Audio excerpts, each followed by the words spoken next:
Hello and welcome to WION Live broadcast from London. I'm Ollie Barrett. It's very good to have you joining us. In this bulletin, we'll bring you stories from around the world. First up though, the headlines.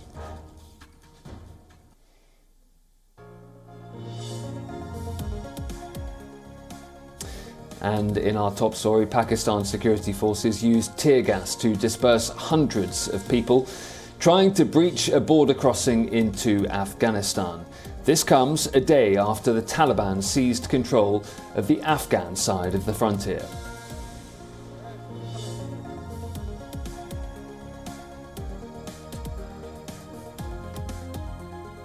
The Taliban proposes a 3-month ceasefire in Afghanistan in return for the release of around 7,000 insurgent prisoners and the removal of names from a UN blacklist of leaders.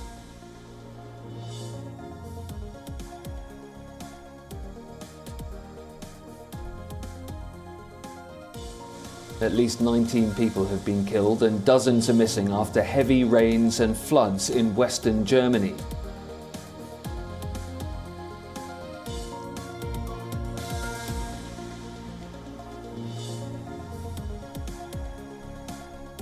The South African government's deploying 25,000 troops to curb unrest in the country. It's facing food and fuel shortages amid looting and riots that have hit supply chains and transport links.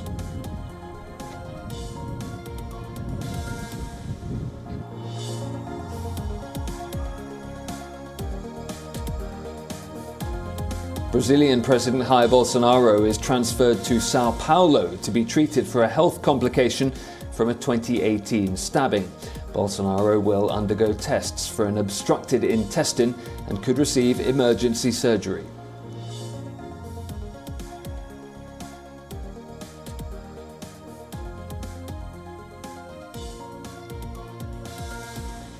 And Britney Spears wins the right to appoint her own lawyer to help end the years-long conservatorship placed on her and her assets by her father, which she describes as cruelty.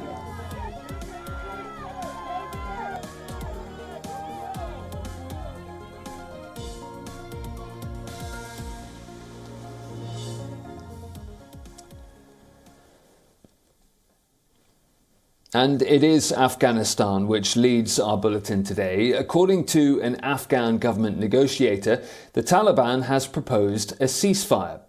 This would be in return for the release of insurgent prisoners. The statement comes from Nader Naderi, the government negotiator involved in peace talks between Afghanistan and the Taliban.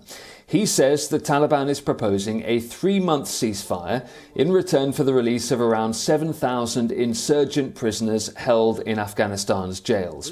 Nader Naderi is calling this a big demand, adding that the militant group also wants the names of the Taliban's leaders to be removed from a United Nations blacklist. The demands come amid rapid Taliban advances as the group claims to control at least 85% of the districts across the nation. It says it controls or contests all border crossing points with Iran, Turkmenistan, Uzbekistan, Tajikistan, China, and now even Pakistan. The truce proposal came as Pakistan guards used tear gas to disperse hundreds of people who tried to breach a border crossing into Afghanistan. The frontier was closed by Pakistan after the Taliban seized the Afghan side in Spin Boldak district. According to a security official at the southwest Chaman border, around 1,500 people gathered to cross there, and a mob of around 400 tried to cross the gate forcefully. A senior government official says the situation is now under control. Spin Boldak is the Taliban's biggest strategic gain so far. At least 900 trucks cross this frontier every single day. It provides the Taliban direct access to the Pakistani province of Balochistan. This province is where the Taliban has its reserve fighters and also its top leadership. There's a highway that connects Spin Boldak to the Karachi port, and it's also considered significant because it helps the Taliban pursue the heroin trade.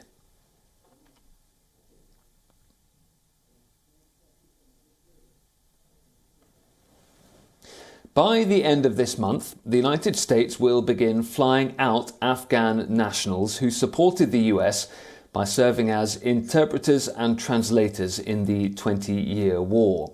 Under Operation Allied Refuge, nearly 70,000 people will be taken from Afghanistan to third countries as they await visa processing. The Biden administration will begin evacuation flights for Afghan interpreters and translators who aided the United States military in the nearly 20-year war. The White House said that the evacuation, called Operation Allies Refuge, would begin in the last week of July. Our top priority in all of this is the safety and security of these SIV applicants. They have already, in many cases at great risk to themselves, assisted the United States over the years. And so we don't want to do anything that might potentially jeopardize their safety and security going forward.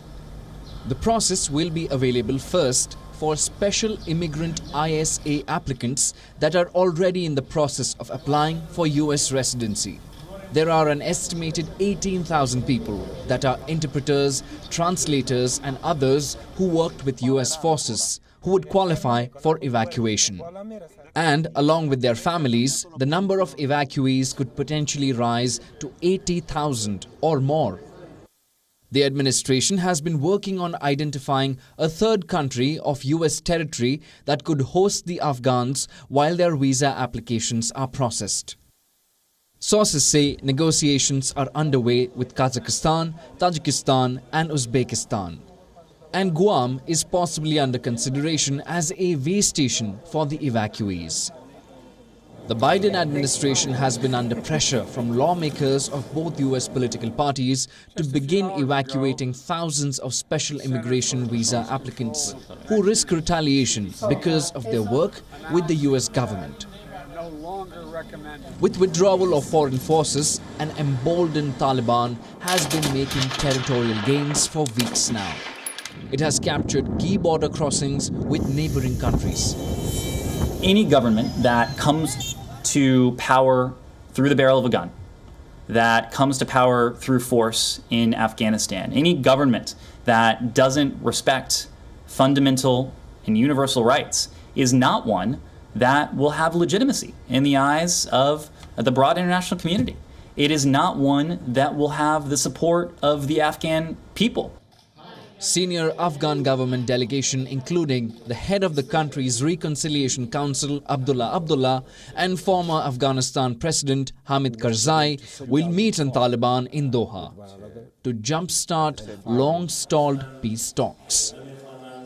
Bureau Report, WION, World is One. With just a week to go to the 2020 Tokyo Olympics opening ceremony, COVID infections are hitting the Games. An athlete in Japan and 5 Olympic workers, mostly contractors, have tested positive for coronavirus. The athlete is the first positive case of an Olympian under Tokyo 2020's watch. A total of 6 COVID cases were reported by Games authorities on July the 13th and 14th. The infections were reported after 8 staff members at a Japanese hotel in Hamamatsu City, hosting Brazil's Olympic judo team, tested positive. Hamamatsu City, I should say. Local health and sports officials say that none of the infected staff came into contact with the athletes. In the host town of Munakata, a staff member with the Russian Rugby Sevens team was hospitalized after testing positive for COVID-19. The team of 16 athletes and 10 staff members who landed in Tokyo on July the 10th have been quarantined. If they test negative, the team will resume training most likely by Friday. The fresh cases have increased the challenges for the organisers, who say only a handful of cases have been detected so far among more than 8,000 people who've entered Japan since July the 1st. Tokyo is currently under a virus state of emergency, with COVID infections rising there. The city recorded over 1,100 cases on Wednesday, the highest single-day figure since January.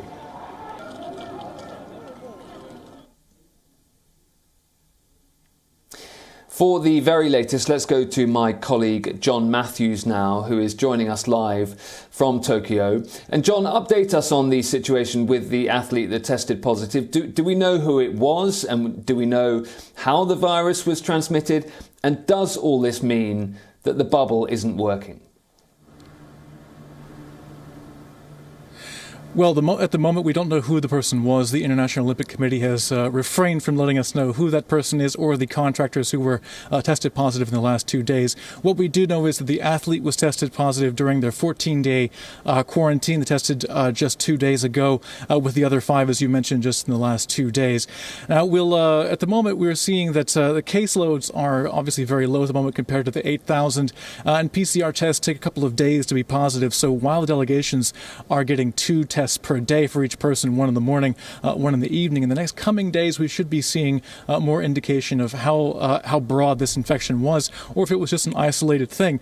And despite really being a safe and secure things, there is a question of not really whether there are cases that will happen, but how well they will be controlled, especially seeing some of the delegations greeting fans outside of airports, not really being hidden away in a bubble, so to speak, and amongst the frustration with hotel staff and the recent infection of 8 at a Japanese hotel just southwest of Tokyo hosting the Brazilian team.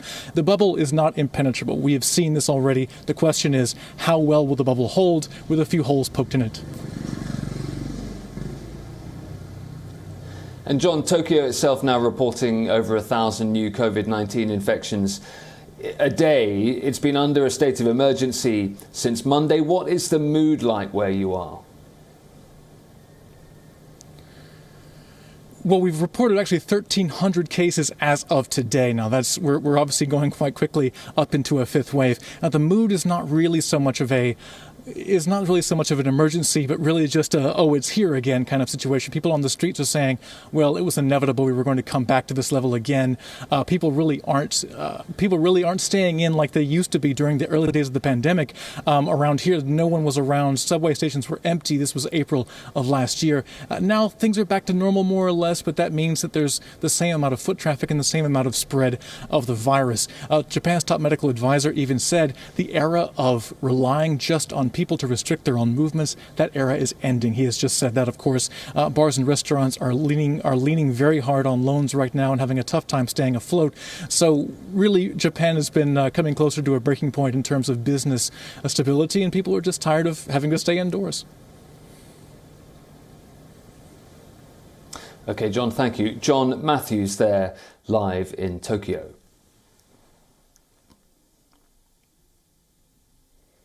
Next to South Africa. Unrest continues there for the 7th straight day since former President Jacob Zuma began his 15-month jail term. Protests that swiftly turned violent have stoked fears of food and fuel shortages. 72 people have died and more than 1,200 people have been arrested. After looting spread through Durban, residents lined up outside shuttered shops to get whatever food was still available. This after the government announced that days of protests, looting and riots could lead to food and medicine shortages in the coming weeks. The government has been under pressure to increase boots on the ground to quickly put a lid on the violence, which is further harming an already struggling economy. It now says it will deploy around 25,000 troops to curb the disorder. We urge members of the public to remain calm and exercise restraint during these trying times. Government is working with the National Consumer Goods Council to ensure food security. If we have members of the public flocking into the shops and malls to buy foodstuff, we are also risking the spread of COVID-19. We understand the concern for community for their safety and their need to protect their properties. We would like to urge these communities to work with the law enforcement agencies to stop the looting and violence and to operate within the rule of law. Dozens of men took matters into their own hands and cracked down on looters undeterred by security forces.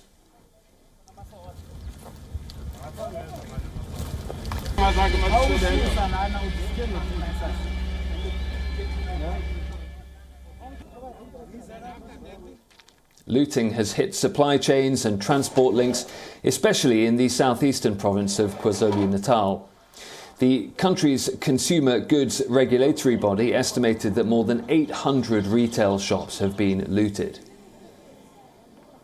The one way that summarizes the impact is catastrophic, because even before the pandemic started and the current mayhem started, SMEs were already undergoing some deep, long-standing conditions.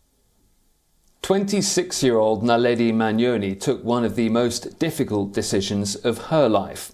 In a desperate attempt to save her 2-year-old daughter, she was forced to throw her baby from a building into the arms of strangers on the street below. The building they were in caught fire as rioters burned shops below it.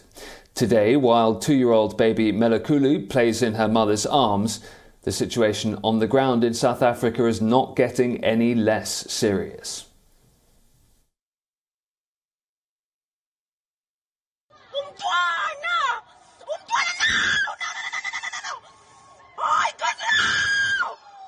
This was a desperate attempt by a mother to save her child. When their building in Durban caught fire, as looters and rioters burnt the shops below it, mother of 2-year-old Melakulu had no option but to throw her baby in the arms of strangers on the street to save her.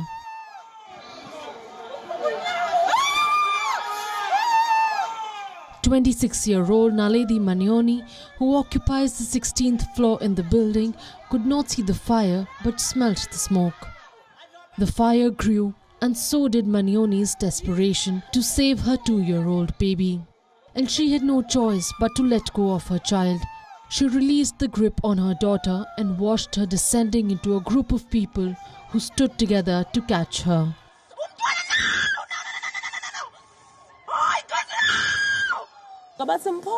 They kept screaming, "Throw her," and they kept helping me. A woman came close, but I didn't trust her cause she was alone, so they started coming together until there were a lot. And I threw her and I was afraid. After throwing her, I held my head in shock, but they caught her. With destruction all around after looting and rioting by protesters, Naledi Manyoni is grateful to be united with her daughter again. What was important was for my daughter was to be out of that situation, because my grandmother did warn me about this situation. So all I wanted was for her to be saved, and I couldn't escape alone and leave her behind. But the situation in South Africa is not getting any better. For the 7th consecutive day, violence has gripped South Africa after jailing of former President Jacob Zuma, which has left over 70 dead and hundreds injured. Bureau Report, WION World is One. Next to Brazil, where President Jair Bolsonaro has been admitted to hospital after suffering from abdominal pains. The government says the president is suffering from an intestinal obstruction and may need emergency surgery. The right-wing leader was stabbed in the gut during a campaign in 2018. Brazilian President Jair Bolsonaro could soon undergo emergency surgery, his office said Wednesday, after being hospitalized in Sao Paulo with an obstructed intestine. It's the latest health scare for the far-right leader who was stabbed in the gut on the campaign trail in 2018. Bolsonaro went to the military hospital in Brasilia early on Wednesday after suffering from abdominal pains. His office initially said it was to undergo tests for chronic hiccups. It was later decided he'd be transferred to Sao Paulo for additional testing and possibly emergency surgery. Bolsonaro's health has been an issue throughout his presidency. He nearly died after the 2018 stabbing, resulting in multiple follow-up surgeries. Bolsonaro then caught COVID-19 last July. He later recovered but has dealt with a stubborn cough in several appearances over the last few months. And last Thursday, in a national address on social media, Bolsonaro struggled to express himself, saying he had been suffering from hiccups for a week. The news comes as Bolsonaro's popularity sinks over his handling of the world's second deadliest coronavirus outbreak. He also faces corruption allegations over his government's purchase of vaccines, but denies any wrongdoing. For the first time, a majority of Brazilians support impeaching him, according to a poll released on Saturday. 19 people have died and dozens are missing as heavy rains and floods lashed western Germany. The rising water has led several houses to collapse. Rhineland-Palatinate and North Rhine-Westphalia are the worst hit states. Emergency workers are struggling to evacuate people. 2 firemen have been killed in the line of duty. Rescue workers have been deployed in helicopters. A crisis hotline has been set up for people to file report details of those who've gone missing. Authorities have described the situation as very serious. People have been urged to stay home and, if possible, move to higher floors of buildings. Rail and road transport have also been disrupted. Shipping on parts of the Rhine, an important trade artery, was suspended. More heavy rain is due in southwestern Germany, according to the weather department there. Authorities have declared an emergency in the region, which has caused widespread damage.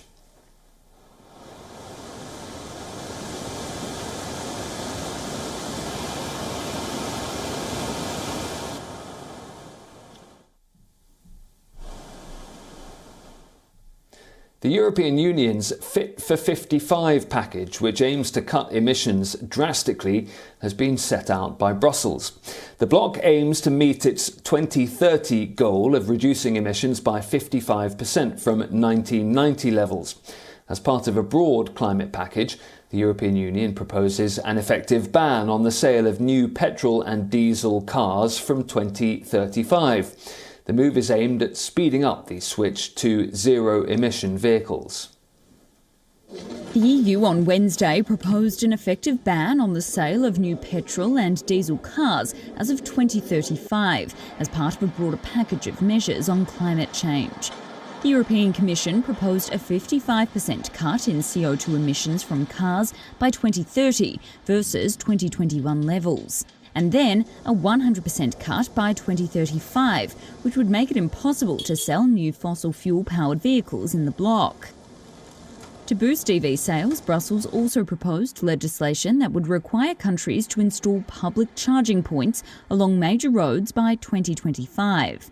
The Commission proposals will need to be negotiated and approved by EU member states and the European Parliament, which could take around 2 years.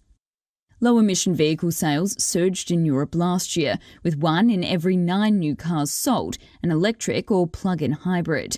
Full electrification is still a long way off, though. Many car makers have announced investments in electrification, partly in anticipation of tougher emissions targets from the EU. Last month, Volkswagen said it would stop selling cars with combustion engines in Europe by 2035, but later in China and the US as part of its shift to electric vehicles.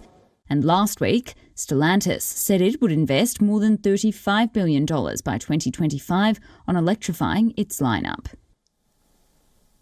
3 weeks after a dramatic court hearing, a tearful Britney Spears has scored a win in her bid to end a 13-year-long conservatorship. A judge hearing the case ruled that Britney could appoint her own lawyer to help her conclude it. During the hearing, Britney Spears broke down and pleaded with the court to oust her father immediately from his role in the conservatorship. Pop star Britney Spears on Wednesday won the right to choose her own attorney to help her end a 13-year-long conservatorship. Her father, Jamie Spears, has controlled most of her assets since 2008, after Britney had a public mental health breakdown. Spears told the Los Angeles judge by phone on Wednesday, quote, "You're allowing my dad to ruin my life. I have to get rid of my dad and charge him with conservatorship abuse." Los Angeles Superior Court Judge Brenda Penny approved former federal prosecutor Matthew Rosengart to represent Spears moving forward after her court-appointed attorney stepped down last week. Rosengart, who has represented Hollywood stars like Sean Penn and Steven Spielberg, said his goal was to end the conservatorship. Last month, Spears called the legal arrangement abusive in a 20-minute public address. She revealed she had been prevented from marrying or having children and is often compelled to take medication against her will. Spears said Wednesday she was fed up with multiple psychological evaluations in the last 13 years and wanted the conservatorship to end without another one. adding, quote, "I'm not a perfect person, but their goal is to make me feel like I'm crazy." Jamie Spears' attorney on Wednesday said that many of the singer's complaints were not valid. Meanwhile, dozens of her fans rallied outside the courthouse chanting "Free Britney." The next hearing in the case was set for late September. And that is all we have time for on this edition of WION Live Broadcast. Thank you very much indeed for joining us. I've been Ollie Barrett. For more global news and updates, do stay tuned to WION. World is one.